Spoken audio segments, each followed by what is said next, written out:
नेता प्रतिपक्ष राहुल गांधी जी ने भारतीय चुनाव आयोग पर वोट चोरी करने जैसे एलिगेशंस लगाए। उनका कहना है कि भारतीय चुनाव आयोग ने 5 प्रकार से वोट चोरी कराने का काम किया है। उन्होंने बताया कि कहीं कहीं पर एक एक कमरे के मकान में 80-80 वोटर्स के नाम हैं। कहीं कहीं पर एक ही मतदाता का 7 पोलिंग बूथ की वोटर लिस्ट में पहले से नाम दर्ज है। कहीं कहीं पर 60 साल की वृद्ध महिला का एक 18 साल की युवती की भांति एक नई वोटर आईडी कार्ड बना हुआ है। कहीं कहीं पर मतदाता का नाम सही है लेकिन उसके पिता का नाम गलत है। कहीं कहीं पर पिता का नाम सही है, उसका खुद का नाम सही है, उसके पिता का नाम, अपना नाम और उसका पता सही है लेकिन उसका फोटो धुंधला है।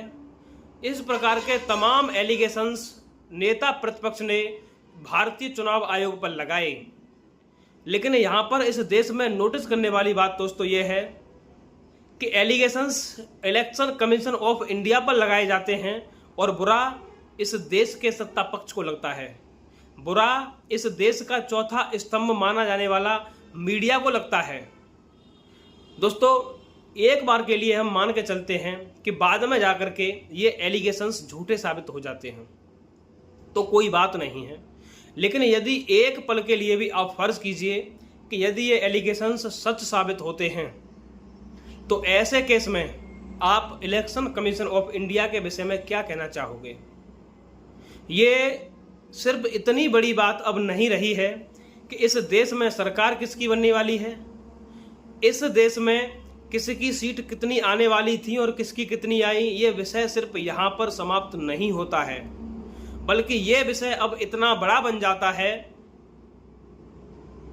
कि 140 करोड़ आवाम के भरोसे पर काला धब्बा लगाने का काम किया है इलेक्शन कमीशन ऑफ इंडिया ने। 140 करोड़ की आबादी जो इलेक्शन कमीशन ऑफ इंडिया पर इतना भरोसा जताती है, इतना विश्वास करती है, उसके विश्वास पर इस देश के इतिहास में, इस लोकतंत्र के इतिहास में आज तक कभी इतना बड़ा काला धब्बा नहीं लगाया गया। उस धब्बे को लगाने का काम किया है इस इलेक्शन में इलेक्शन कमीशन ऑफ इंडिया ने।